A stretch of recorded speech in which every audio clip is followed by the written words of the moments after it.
At Kindred, we think that everybody should have an understanding of early brain development and knowledge of how we can all support healthy brain development, which is why back in 2021, when we were working with Oxford University, we developed a collection of school lessons about this topic.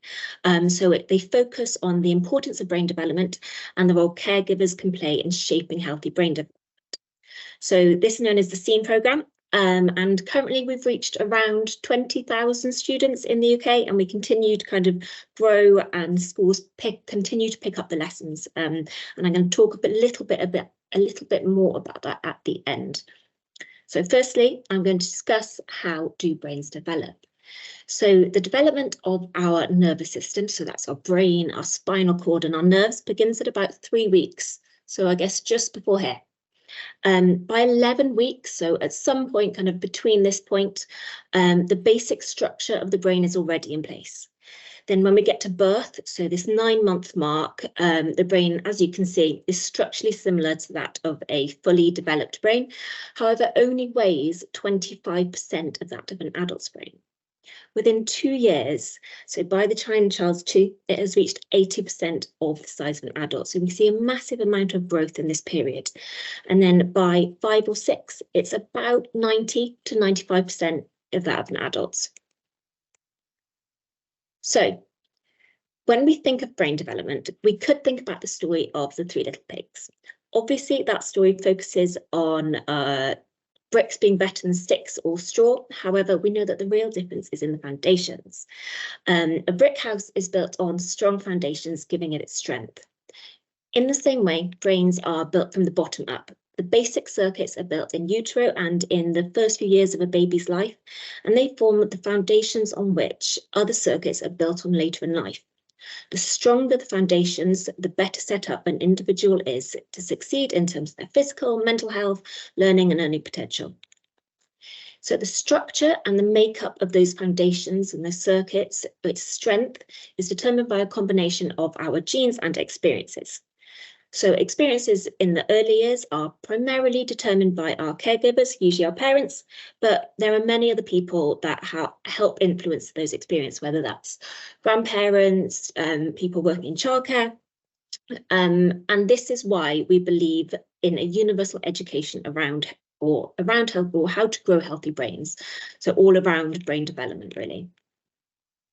Whether you have children yourself, or you're going to work, say, in the police or in medicine, you're likely to come into contact with children. So we think this information is vital for us all to learn. Brains continue to develop and change throughout our life, enabling us to learn and adapt to new things at every age. But early childhood is a critically sensitive period of development. In the words of Jack Shonkoff from Harvard Center for the Developing Child, get it right the first time rather than trying to fix it later. If you are interested in learning more about brain development after this talk, the Harvard Center for the Developing Child has a huge array of resources that are really helpful in we're going to kind of more depth than I will and explain various different elements really well. I'm going to show a video shortly, well in a bit, with one of their videos, but they have lots of videos that are really helpful. So brain development in the early years. So these black lines are brain cells, so we call them neurons, and neurons send electrical signals to communicate with each other. They're tree-like structures with branches, and that's how they connect together. And these form pathways or circuits, which become the basic foundation of brain architecture. So that includes the foundation for behavioural and cognitive functions and really everything else. In the first few years of life, more than 1 million new neuronal connections are formed every second. So we have this huge, or this kind of 2-year period of really rapid proliferation, followed by a period of synaptic pruning, and that's when connections are reduced away, making brain circuits more efficient. So that we can see from kind of pregnancy to 2 years, we get a lot of new neurons forming and lots of new connections being made. And throughout these kind of early years, our experiences and our environment, whether positive or negative, dictate which circuits and connections get more use. So connections that are used more grow stronger and more permanent. Meanwhile, the connections that are used less begin to prune away and fade away through this pruning process. So we can see that kind of pair on this diagram. Sorry. So here we can begin to see that what children or what we are exposed to in our earliest years can shape how our brains develop. Supportive caregiving or supportive caregiver interactions enables a child to form strong, healthy circuits. And this is the foundation for more complex circuits to be built on later in life. I'm going to share a short animation now to show the connections kind of between neurons and the importance of these experiences shaping which circuits are strengthened. So hopefully it works and it doesn't cause anything to crash. We'll screen that.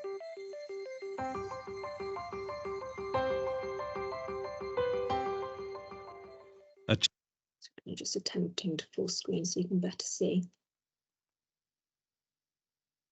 We have lost sound now, but maybe it'll come back on. Experiences during the earliest years of life have a lasting impact on the architecture of the developing brain. Genes provide the basic blueprint, but experiences shape the process that determines whether a child's brain will provide a strong or weak foundation for all future learning, behavior, and health. During this important period of brain development, billions of brain cells called neurons send electrical signals to communicate with each other. These connections form circuits that become the basic foundation of brain architecture. Circuits and connections proliferate at a rapid pace and are reinforced through repeated use. Our experiences and environment dictate which circuits and connections get more use. Connections that are used more grow stronger and more permanent. Meanwhile, connections that are used less fade away through a normal process called pruning. Well-used circuits create lightning-fast pathways for neural signals to travel across regions of the brain. Simple circuits form first, providing a foundation for more complex circuits to build on later. Through this process, neurons form strong circuits and connections for emotions, motor skills, behavioral control, logic, language, and memory during the early critical period of development. With repeated use, these circuits become more efficient and connect to other areas of the brain more rapidly. While they originate in specific areas of the brain, the circuits are interconnected. You can't have one type of skill without the others to support it. Like building a house, everything is connected, and what comes first forms a foundation for all that comes later.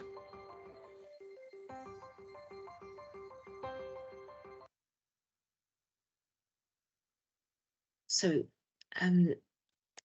that's an example of one of the Harvard videos. So there's lots like that if you're interested in seeing more.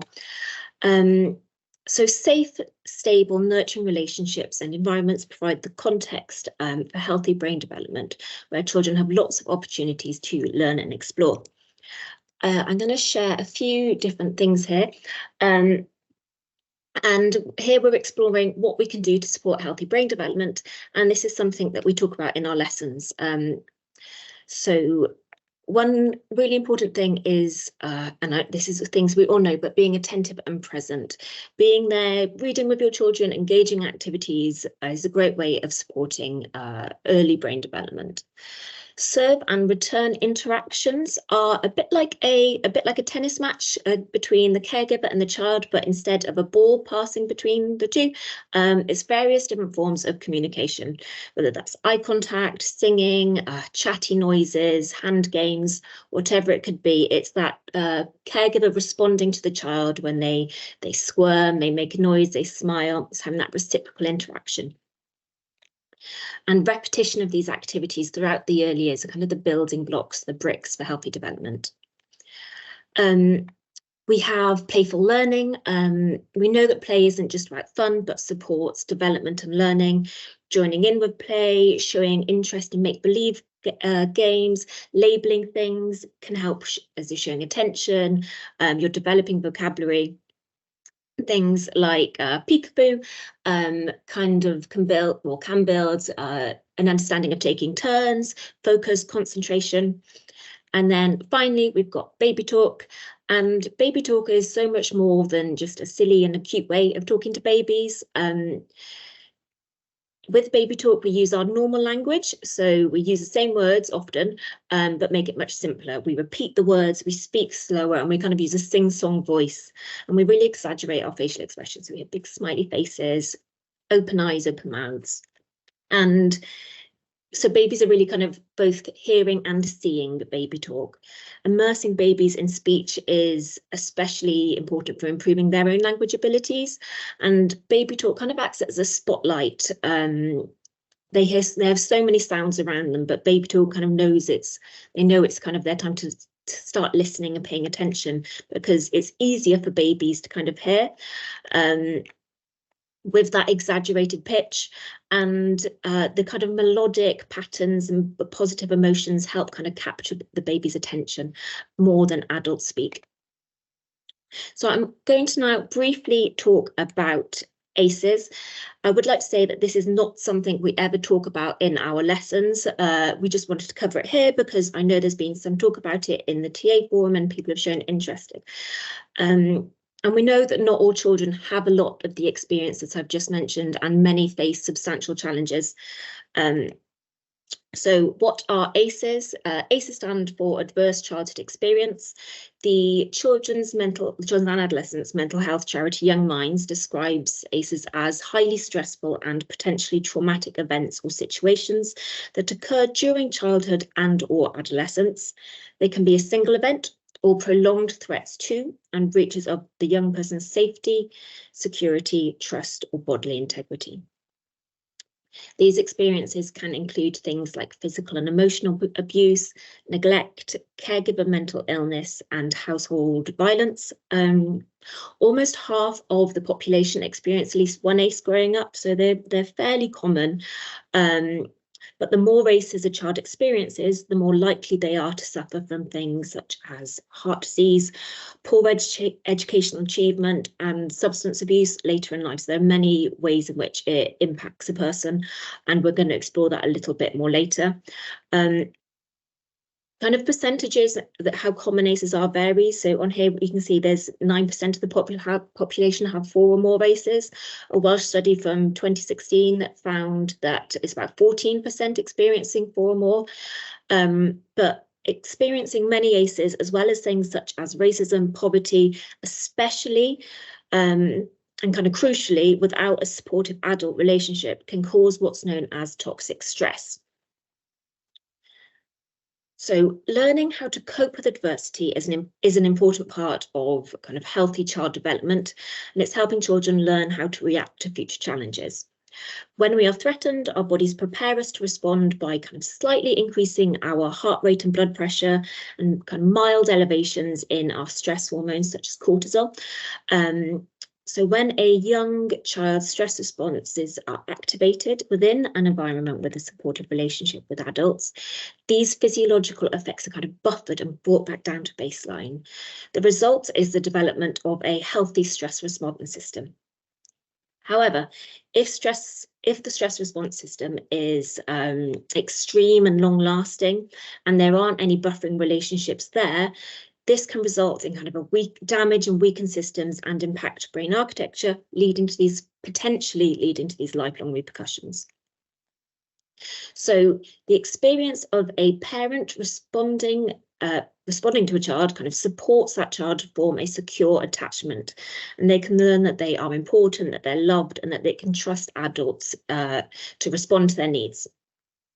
When a child's needs are constantly not met and they begin to learn or feel that they're not very important and they cannot turn to others, especially adults, for support.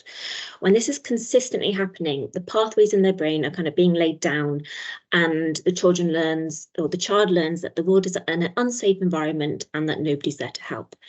These pathways can be really tricky to undo, and it's one of the reasons why it's so important to get the right pathways forming first. Extensive research on the biology of stress now shows that healthy development can be derailed by this excessive or prolonged activation of the stress response, impacting both the brain and body. And this toxic stress can have that long-lasting wear and tear on our bodily systems. So we know that the more ACEs you experience, you're more likely to have a greater risk of developing later problems or later health problems later in life. And we can see here, oh, sorry, mouse on the wrong page. We can see here that individuals who have 4 or more ACEs are about 2 times at greater risk for developing heart disease and cancer. They're significantly more likely to develop Alzheimer's or dementia. And we see here 32 times more likely to experience learning and behavioural challenges at school. This slightly older study from 1998 shows that individuals with 6 or more ACEs had a life expectancy that was shortened by nearly 20 years. So we can really see how significant an impact it has on ourselves. So a bit about epigenetics and the epigenome here. So we've talked about how our brain architectures can be affected by a combination of our genes and experiences, and our epigenome, so those are the chemicals that regulate gene expression, can be impacted by both positive and negative experiences. So our experiences can affect our genes. Epigenetics is the study of how behaviours and environments can cause changes that affect the way genes work and are expressed. And we could see from the last slide that high doses of adversity not only affect kind of how our brains work, their structure and function, they can affect the developing immune system, hormonal systems, in many different ways, and many different regions of the body are affected. And it's all kind of to do with this interaction between our genes and environment. So epigenetics studies factors that influence the expressions of genes, and epigenetic research has concluded that during early life, the experience or the environment we live in and our experiences can affect the way our genes are expressed. So environmental factors and experiences like,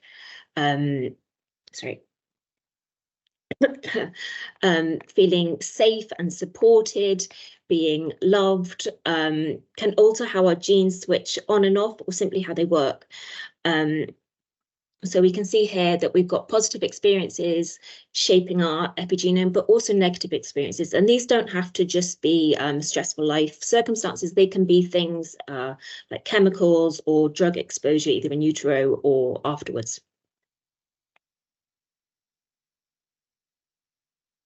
So this schematic represents the role of cortisol, so that stress hormone, on major organ systems in the body. And we can see here that cortisol can have an impact on many, many different things. So we can begin to see how persistently elevated levels of stress hormones can have a really wide range of effects.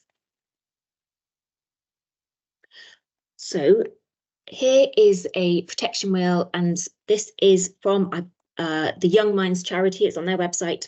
And children that have their own characteristics and experiences that protect them and help them develop resilience despite the exposure to ACEs. So resilience is positive adaptation within the context of adversity. So in the face of adversity, neither resilience nor disease is a certain outcome. Protective factors help a child feel safe more quickly after experiencing toxic stress of ACEs, and help to neutralize the physical changes that naturally occur during and after trauma. Resilience is the result of a dynamic set of interactions between a person's adverse experiences and his or their protective factors, and it's this interaction is determined by the developmental path towards health or well-being, or towards illness or dysfunction. So no child is just kind of born with resilience or an invulnerability to ACE, as no child is automatically doomed if they face ACEs. These protective factors can include a person's own biological and developmental characteristics, but crucially, they also include the characteristics of the family, the communities, the school settings, and systems that mitigate these negative impacts of ACEs. Protective factors kind of help explain how some people who have sustained kind of a great deal of adversity have fared relatively well in terms of adulthood. And we can see just on this wheel here, all of those personal, structural and environmental factors that can protect against adverse outcomes. So something that's really important to remember is that whilst the early years are kind of very sensitive and critically important, our brains can and do change throughout our lives. Our brain's ability to adapt and change based on our experiences is called neuroplasticity, as our brains are plastic and moldable. And neuroplasticity is a kind of a key focus on the SEEN programme. I'm just going to play this video now, as it discusses it in a little bit more depth. Not so long ago, many scientists believed that the brain did not change after childhood, that it was hardwired and fixed by the time we became adults. But recent advances in only the last decade now tell us that this is simply not true. The brain can and does change throughout our lives. It is adaptable, like plastic. Hence, neuroscientists call this neuroplasticity. How does neuroplasticity work? If you think of your brain as a dynamic, connected power grid, there are billions of pathways or roads lighting up every time you think, feel, or do something. Some of these roads are well-travelled. These are our habits, our established ways of thinking, feeling, and doing.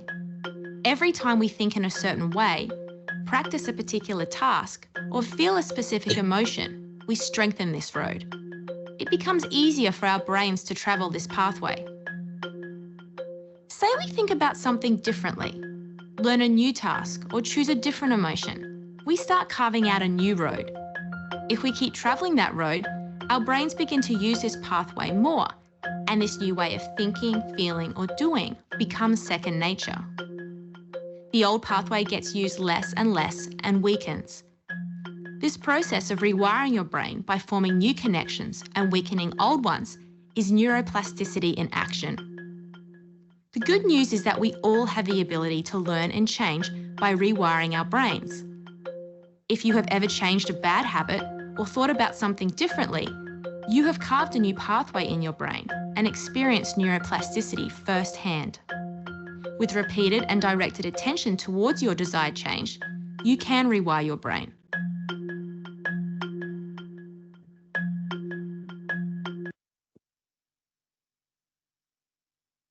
So neuroplasticity is a really important topic that we think all children should, all students should learn about, as it really underpins the basis of learning, which is really what school's all about. And the SEEN programme focuses a lot on neuroplasticity throughout the lessons. So I'll give you a very brief overview of what the SEEN programme actually is. I won't talk too much about it because I don't want to run too much over. But it was originally developed by Oxford University in 2021, and we had a board of academic and education advisors helping us shape both the content, the science content of the lessons, and how they were delivered as well. So we came up with 12 curriculum statements, which kind of cover brain development in the early years, caregivers, and kind of what you can do to support healthy brain development, and then brain development throughout life. So here we're talking about resilience and how the early years are not deterministic. So at Oxford, we developed 3 lessons intended for science Key Stage 3, and they are fully resourced. They have slide decks, they have all of the activities and teacher training you could want. We offer free teacher training if that's something you're interested in. And we've since expanded this to include a Key Stage 2 resource package. And we also now have Key Stage 2 or primary and secondary assembly resources. So that's kind of broader than Key Stage 2 and Key Stage 3. It's all completely free. And we last year received the ASE green tick and have a review on their website. So this is just kind of a collection of our resources, and you'll see we've got concept cartoons. You'll see these are the 2 videos we've watched, so that's the kind of content we'll be seeing in the classroom, and those are the topics we're covering. And again, I'll mention again, we don't talk about ACEs during the lessons themselves. This is a bit of snippet of our assembly pack, which is called Experiences Matter. We've got lots of teacher information on there, but we have slides for assembly, so primary and secondary. So, as I mentioned, it's been received by over 20,000 students at this point, and it's received really well. Students find it engaging and interesting, and 75% said that they would change the way they interact with babies and young children directly as a result of this lesson, or these lessons. You can begin, sorry, I'm flicking through these quite quickly, but you can begin, we do quizzes before and after to assess knowledge and understanding and look at feedback. And you can see here kind of the learning from before and after, learning and attitude before and after the lessons in terms of this question was looking at what can you do to support brain development when you're babysitting a 2-year-old, or something like that. We've got quite short answers before, and we've got really lovely extended answers after talking about serve and return, joining in, and baby talk. We have in our Oxford pilot, we had 100% of teachers saying that they thought all young people should learn this in school. And we consistently get about 91% of students saying, yes, other students our age should learn this. We get a few saying that it should be taught to a different age group. But why we get so many children or students saying we should learn this is a lot to do with relevance. They find it really relevant to themselves now as older siblings, but also to the future jobs and careers and subject specialisms. But classes are typically very engaged. They have lively discussions, and both teachers and students really enjoy teaching and receiving the lessons.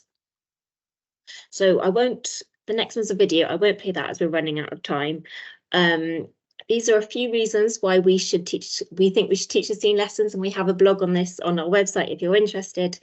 But if you are interested in the SEEN programme and have any further questions, please feel free to drop me an email. Or you can scan this, which goes directly to our website. If you've got any questions about this talk, I think we're doing questions at the end, so please feel free to pop them in the chat, and I will get back to you either in the chat or at the end of the session. So I'll stop sharing now, and thank you all for your time. Thank you, Ella. That was amazing. And to be able to see firsthand some of those resources, some of those videos, and to have you explain your work on the SEEN project.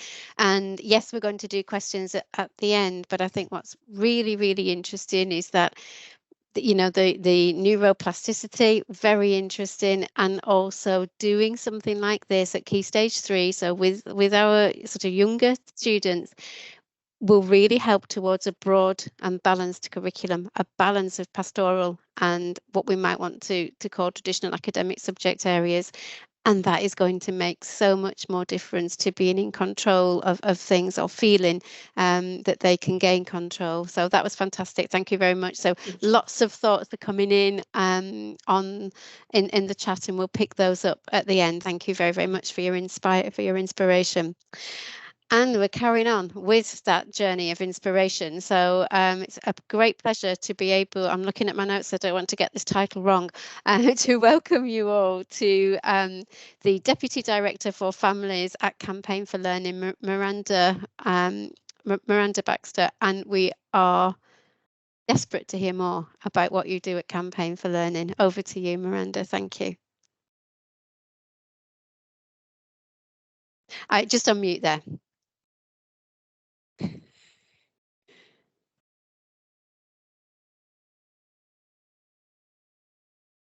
Well, we know it works because we tried it out at the beginning here. So.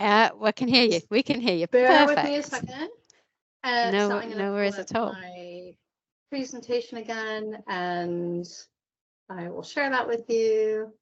And just a reminder, I will try to run through this a bit more quickly. But a reminder to Janet and Angie as well that I do have I have some questions for all of you. So, and I can't actually see the chat when I have my PowerPoint up. So I'll need Janet and Angie, if you could shout out some answers here. So thank you so much for having me. I'm Miranda Baxter at the Campaign for Learning, and I'm here to talk to you about parental engagement. And thanks to Angie and Janet, it's amazing. And Ella, I'm so inspired by your presentation, and I can't wait to talk to you more about how our work intersects and how we might be able to collaborate. And I think we can all agree that kind of front loading and working preventatively as such and getting it right early is so crucial to better outcomes later on. But thank goodness for, like I said, neuroplasticity.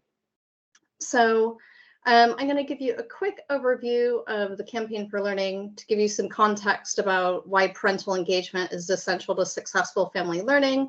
And also talk about the project that we're working on right now with the Fair Education Alliance. So the Campaign for Learning started out as a charity over 25 years ago, promoting lifelong learning, and we joined forces with NCFE in 2020.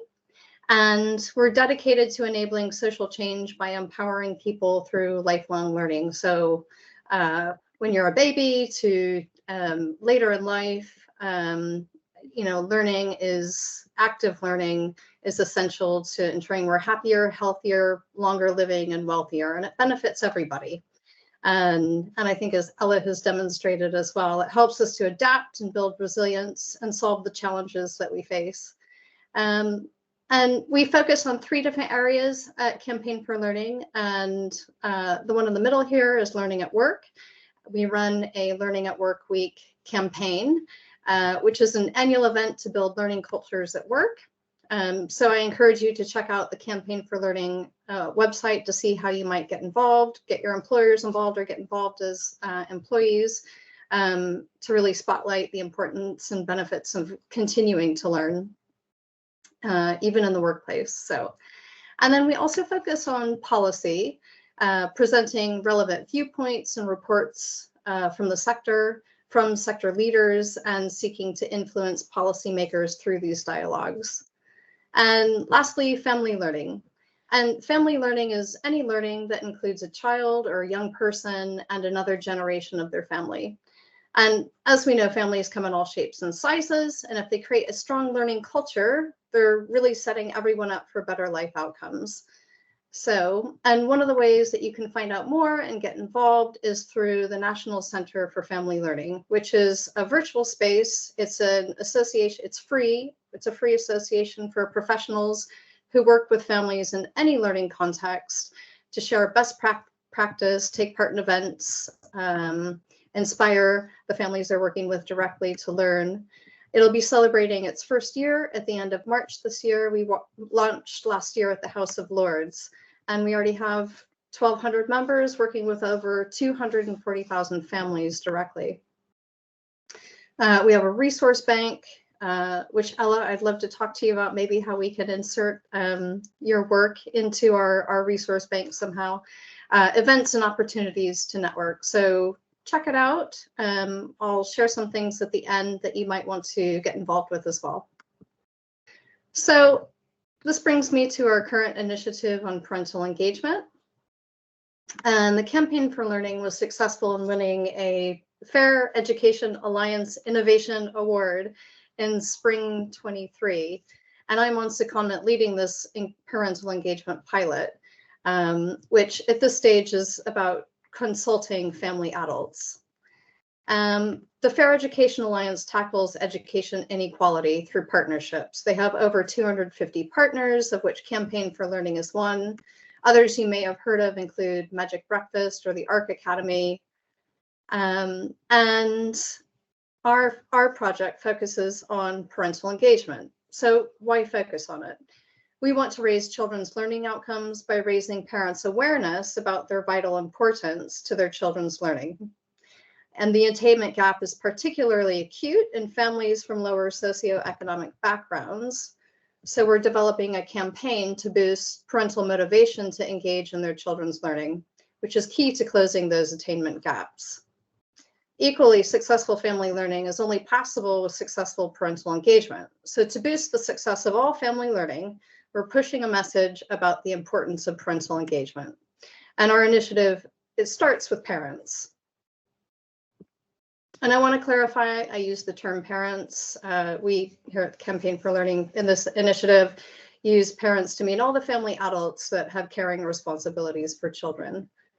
But we're starting with parents because, as we've seen, parents are a child's first teacher and they're a child's best coach. And parents want the best for their children. And in my consultations, parents said their ambitions and measures for success for their children were to be happy, healthy, and safe. And when it comes to learning and attainment in school, many parents don't realize their importance and the difference they can make. And they often also don't already realize the things that they're doing or that they could extend as well. So at age 7, parents have 6 times the influence of schools, which is unsurprising when, once a child gets to school, the majority of their waking hours are spent out of school with their families and in other learning environments or other environments altogether. And I crunched the numbers, and 79% of time spent by school-age children is not in school. So this means only 21% of their time is at school. So what children do with their families matters a lot. And this is school-age children we're talking about, not early years. So if you consider the effect of parental engagement in the early years, as we've seen, another point is that effective parental engagement can lead to learning gains of 3+ months over the course of a year. So we want parents to feel motivated to engage and to continue to engage with their children's learning. We have reception-age children from lower socioeconomic backgrounds in particular that are 4.5 months behind their better off peers. So if we can encourage deeper parental engagement earlier, we can close those gaps.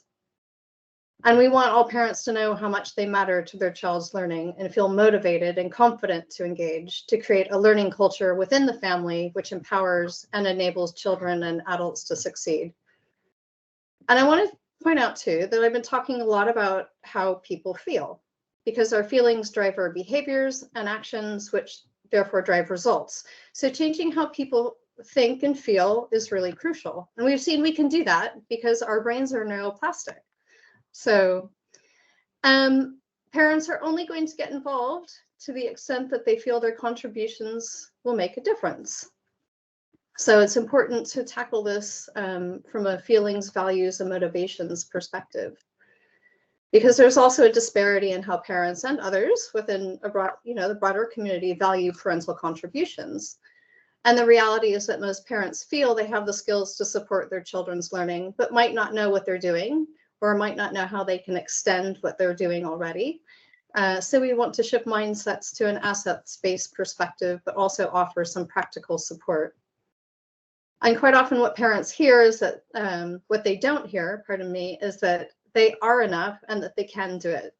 So our approach is designed to change parents' attitudes and behaviors around learning to increase the support they're able to give to help their children. And we're embedding parents' voices in this campaign as well, because it's really important that it's of, by, and for the audience at which this campaign is directed. It's also important to say that an essential part of this project in the future is going to be embedding a relational practice approach in terms of involving other various sector practitioners to support this change and shifting attitudes around parents' contributions. So I wanted to just recap, and I think we all understand the importance of family learning and parental engagement to boosting children's learning outcomes. And historically, many solutions have focused on parental engagement in activities, interventions, and programs. They still do. You can find CPD programs for family hubs and schools. But our solution is a campaign focused on feelings and motivations that change thinking and drive behavior, actions, and therefore results. And that's by addressing these issues, is that We want parents to know that they have a bigger influence on their child's learning than school. And that's not to say that school is not important. It's vital, but it's different, but they're connected. And we want to make sure that parents know that they matter, because research shows that they don't know that they matter. And we want to push the message too that what parents do is more important than who they are, and that small changes can make a big difference. I'm really mindful of time. And so I think perhaps I'm going to ask everybody, because I won't be able to see in the chat. I am really interested in unpicking what engagement is. And I think, Ella, you offered some really practical, let's say, tips, things that parents can do. And that's one thing that we want to provide. But we also want to talk about what does it feel like to be engaged and how can we measure it? So some of the questions I had to you that I'd really like you to think about, and do come back to me at another time, or maybe at the end of the presentation when we're having a fuller conversation. I'd love to know what you think. What is engagement? How do you feel if you are engaged? How do you want people to feel? How do you want the people that you're engaging to feel? What is parental engagement in practice? It's a really widely used term and misunderstood term across many different sectors. I spent 20 years in museums and galleries and learning in museums and galleries, and we used engagement a lot to mean taking part, but that can mean so many different things. And it's also very difficult to measure. So I think one of the best I'll share for the bit of time that we have for brevity here is that one of the best definitions that I found was the feeling of being compelled, drawn in, and connected to what is happening, and interested in what will happen next. So curiosity is really important to this. But again, what does it look like in practice, and how do we measure it? So I'll just go through what we're doing for the project. We'll sum up, and then we can have a conversation all together. So the Fair Education Alliance is supporting the pilot in consultation on content, messages, and approach. So our approach is the campaign. I've listed our key messages. One, that parents have a greater influence on their children's learning outcomes in schools. They're their best and first teachers. And making small changes can make a huge difference to children. And it's what parents do, not who they are, that help children become brilliant learners. And I'm really excited to announce, we just found out last week, I did my first training program this morning, is that we have a Media Trust and Mercer's Company Volunteer Film Project award that we're participating in to be able to make a much more polished film that we can launch in September as part of this campaign, which is hugely exciting. So we're raising awareness. We'll use the National Center for Family Learning to promote the message, and also continue to make an evidence-based case for parental engagement. We're working on a film for parents and practitioners, and also are looking to support what we're doing with webinars, training, and tools for practitioners who are on the ground directly with families. And I'll just finish up. I have a few, they're not videos, they're just actually screenshots for a couple of videos that I'm testing messaging in the coming month. So it's called Best Coach, and we have different things that you can do to support your children that have come from parents. They've asked for practical tips. And if you're interested, we'll be doing focus groups during February. We don't have dates yet locked down, but if you do have at least one child 7 and under, please email me and we'll let you know when those focus groups are, and you can share your views on the messaging of the parental engagement campaign. We also have a Maths Through Storytelling online focus group that my colleague Stacy is running on Monday, if you'd like to join that, looking at resources that will be used in the Maths Through Storytelling project. And we also have a Maths Mindset conference coming up on the 22nd of February. So if you check out the National Center for Family Learning, you can find all of this information, get involved, and do get in touch, come back with thoughts, questions, anything. Sign up to the National Center for Family Learning, and I'd love to hear your views or have a conversation. Thank you so much. Wow, Amazing. Miranda, thank you so much. I don't think, despite the technology, I don't think we could have wished for a better way to kickstart January with our 2024 TA Forum. So thank you so much to Ella and Miranda. Now I know that there's been some thoughts and viewpoints in the chat. It's been difficult to try and unmute you, and I don't want to risk losing us all if I try to fiddle and take mics off, etc. I just want to extend thanks from Angie and myself, and I know Angie's going to talk about what's coming next in the TA Forum world.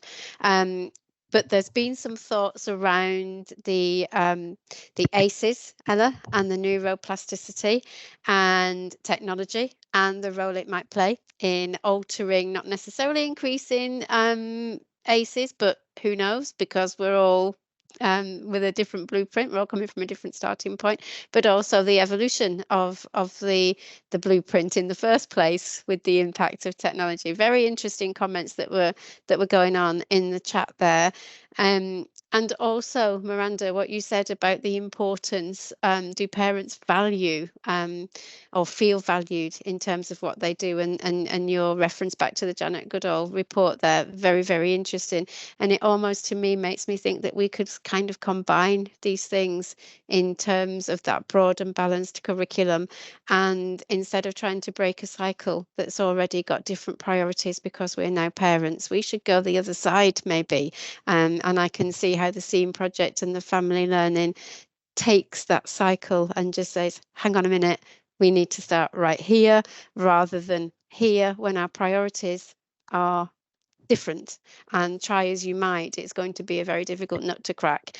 So thank you so much for that. I'm going to say please keep the questions coming in the chat, because we will respond, but I'm now just going to hand over to Angie for closing remarks. Thanks, Angie.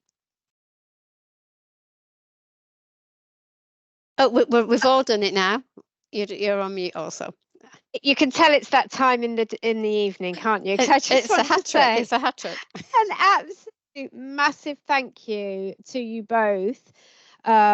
Despite the technical issues that we had, it doesn't take away any of the absolutely superb information that you were able to share with us this evening. So thank you so much. But thank you to everybody that is on the call as well, for bearing with us through very technical issues, including the various mutes that we've had. So thank you. Please do feel free to message myself or Janet on our emails if you have any questions following this event, because I know we're a bit short of time now, and I know it's what it's like at the end of the day. But I just wanted to very quickly say, if you are interested in joining our TA Forum, that we hold our meetings about every 6 to 8 weeks, please feel free to email Janet or myself, because at NCFE we are absolutely committed in listening to the needs of the sector, to be able to be that voice to support you in the ways that you need to improve, and to be able to support you in any which way we can. So please do check out the Education and Early Years Toolkit link that I've put on the page. So once again, an absolutely massive thank you to everybody. Thank you. Thank you, Ange. Have a wonderful evening, everyone. Thank you. Thank you.